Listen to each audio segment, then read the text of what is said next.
Surtout ce glaçon en dessous que j'ai justement fait avec le moule. Là vous voyez bien les petites empreintes. Regardez bien ce que je vais faire maintenant. On va couler du chocolat blanc et chocolat noir. On a ici un joli marbrage, un petit peu différent à chaque fois. C'est cela toute la beauté du geste. Et vous avez vu le geste, pas très compliqué à faire.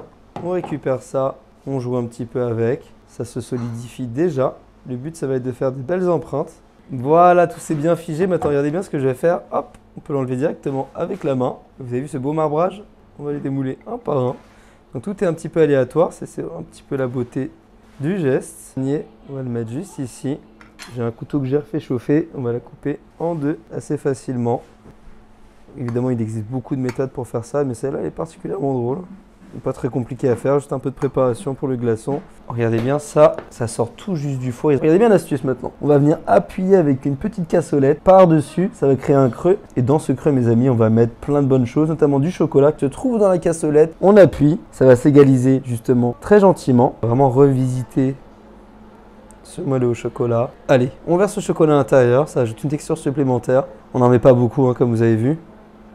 Hop, on fait le dernier. Voilà, on va étaler tout ça bien gentiment. Ça coule de partout. Ça va colmater un petit peu notre super creux. On va pouvoir mettre plein de belles choses dedans, à savoir une belle banane que j'ai écrasée un petit peu comme ceci. Regardez, ça sort un petit peu déjà. On va le mettre à l'intérieur. Pas beaucoup, ça va faire comme un petit insert banane. Banane chocolat, ça marche très bien. Il y aura vraiment un goût supplémentaire, un petit peu fumé. C'est aussi très intéressant pour les papilles. On est là que pour les papilles. Parfait, regardez maintenant ce que je vais faire. J'ai ici du bon rhum. On va mettre ça dans la petite cassolette. Sauf qu'on va venir flamber le tout avec du rhum. Voilà. Vous avez vu, c'est bien rempli. Ça se marie très bien avec la banane. Petite astuce de chalumeau. On va venir chauffer un petit peu tout ça.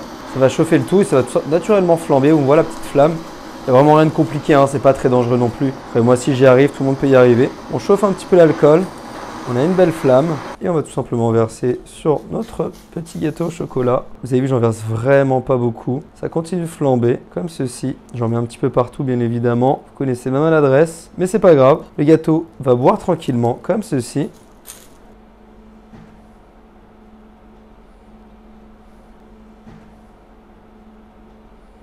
Donc là, on va mettre un petit peu de crème, pas beaucoup. On va ensuite venir la lisser.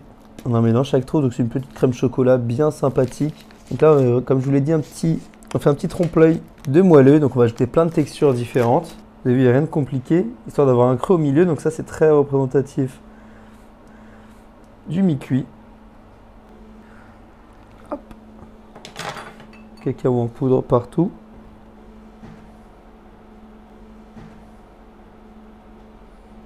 On met ça de côté. On va essayer d'en retirer au moins un. Celui-là, j'ai envie de dire, il est magnifique. Hop, on va essayer de retirer les autres également. Vous avez vu, on a vraiment des petits mi-cuits. Allez, on pose le dernier. Vous avez vu, rien de compliqué. Très joli, très mignon. On passe à la suite. Allez, on va commencer le montage du gâteau. On va mettre un petit peu de cette merveilleuse mousse au chocolat. On récupère un fondant. Les petites pétales, on commence le montage. On va les mettre comme ceci. Hop, on maintient. Et on va les chevaucher un tout petit peu.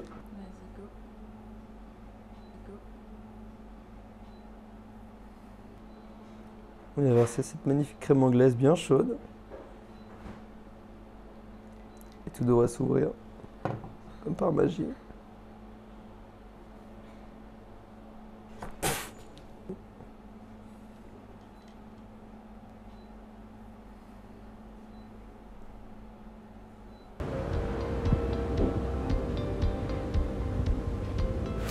Et je vais mélanger.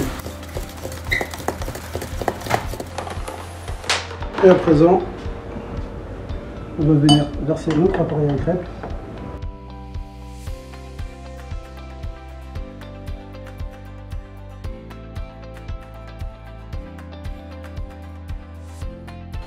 Et là, à l'aide de 3 verres à vin, je vais venir faire des trous.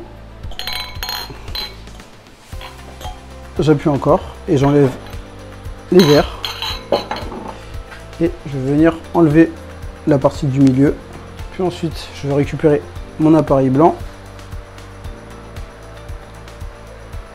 Et je vais laisser cuire.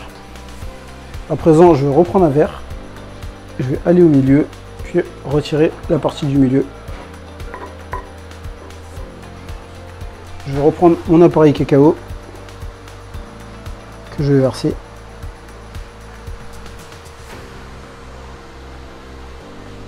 Et à présent, je vais pouvoir retourner ma crêpe délicatement. Je vais récupérer notre crêpe que je vais venir mettre sur notre ramequin. Et ensuite, on va aller au four. On va les laisser sécher au four. Et on va récupérer notre chocolat.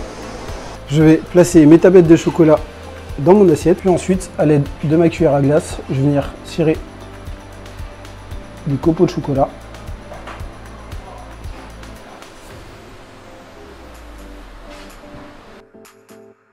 Et je vais les réserver pour plus tard.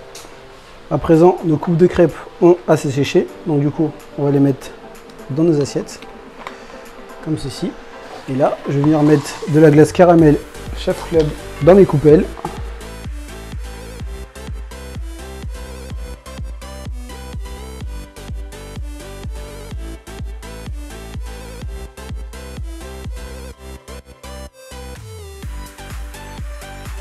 Ensuite, de la chantilly. Un filet de sauce caramel. On va rajouter des amandes effilées par-dessus.